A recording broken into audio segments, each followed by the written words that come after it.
Ladies and gentlemen, now I request Ambassador Azaz Chaudhry, the former Foreign Secretary of Pakistan and the Chairman Sanobar Institute, to please deliver his opening remarks.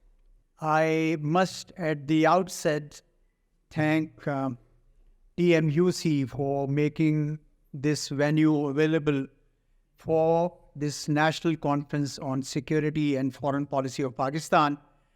And as you can see from the screen, it is a joint effort by the Sanobar Institute.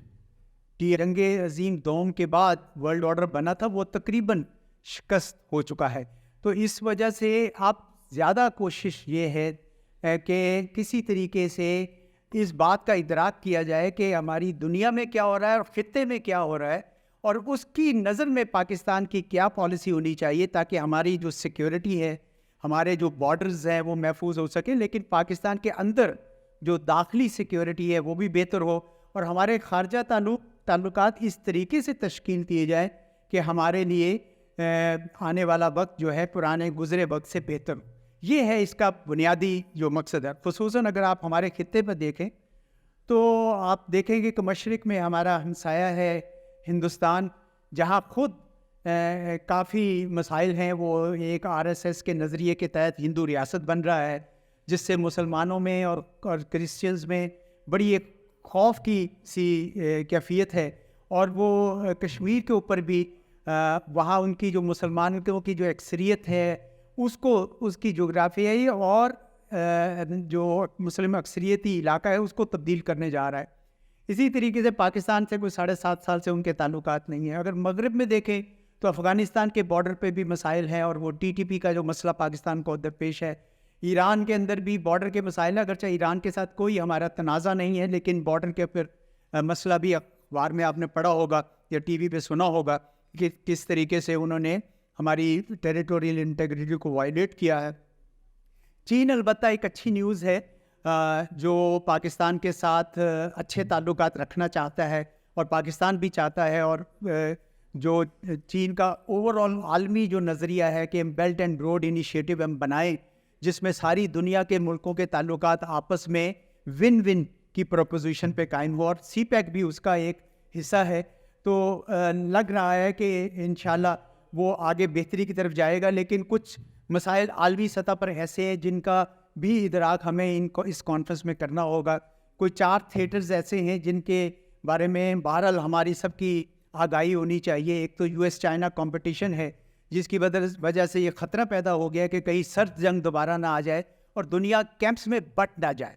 तो पाकिस्तान जैसे ममालिक हैं वो बिल्कुल ये नहीं चाहेंगे कि हम किसी एक मुल्क का चूज़ करें या इंतखाब करें, क्योंकि पाकिस्तान में चीन की बड़ी सरमायाकारी है और अमेरिका के साथ हमारी बहुत बड़ी तजारत है. तो इस वजह से पाकिस्तान जैसे ममालिक के लिए ये बड़ा अहम है. दूसरा, यूक्रेन में जो जंग है उसने कमोडिटी प्राइसेस बढ़ा दी, क्योंकि बहुत ग्रेन प्रोड्यूस करते हैं Russia and Ukraine. Energy prices भी बढ़ गई. तीसरा, मिडल ईस्ट बहुत तेज़ी से तब्दील हो रहा है. मुझे यकीन है कि आप में से जो IR पढ़ते हैं वो देख रहे होंगे कि जो गल्फ़ का इलाका है वो इतनी तेज़ी से तब्दील हो रहा है. ख़ुसूसन सऊदी अरब में बड़ी बुनियादी तब्दीलियाँ आ रही हैं, और वो अपनी सरमायाकारी को, अपनी ऑप्शंस को डाइवर्सिफाई कर रहे हैं, जिसका मतलब है कि वो अपॉर्चुनिटीज़ और पैदा होंगी मशरकी यानी एशिया की तरफ.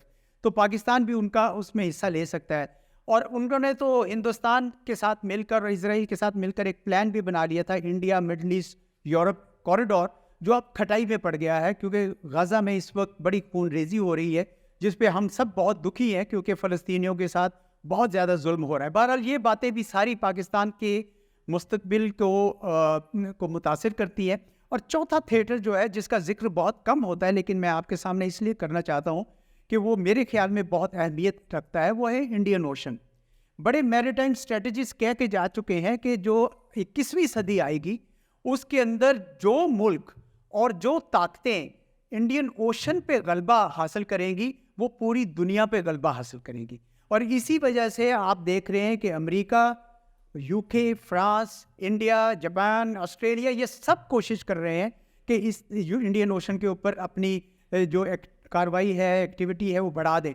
और चूँकि पाकिस्तान की सारी तजारत इंडियन ओशन से जाती है, अरेबियन सी से, تو ہمارے لیے یہ بھی بہت ضروری ہے کہ ہماری میری ٹائم اسپیس کے اندر ہماری پریزنس بھی ہو اور اس کو ہم جو بحری پانیوں سے جو آنا ہے خطرہ اس کو بھی ہم بھانپ سکیں اور اس کے لیے تیار ہو سکیں. تو یہ کلی طور پر جو میں نے آپ کے ساتھ عالمی سطح پر اور علاقائی سطح پر جو تبدیلیاں آ رہی ہیں ان کا ادراک کرنے کے لیے اور ان کے پاکستان پہ کیا اثرات ہونے ہیں, ہم چاہتے ہیں کہ ہم ان کو پڑھیں, دیکھیں, سنیں اور پھر آنے والی جو حکومت ہے 8 فروری کے بعد جو بھی حکومت آئے گی ہم چاہیں گے کہ اس کو یہ ہم سفارشات دیں, ریکمنڈیشنز دیں.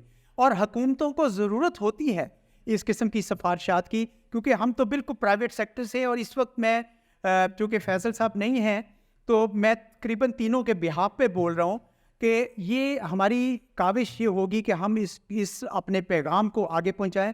کو 20 کے قریب آج ایکسپرٹس اپنے سر جوڑیں گے اور معاملات کو آگے لے کے چلیں گے.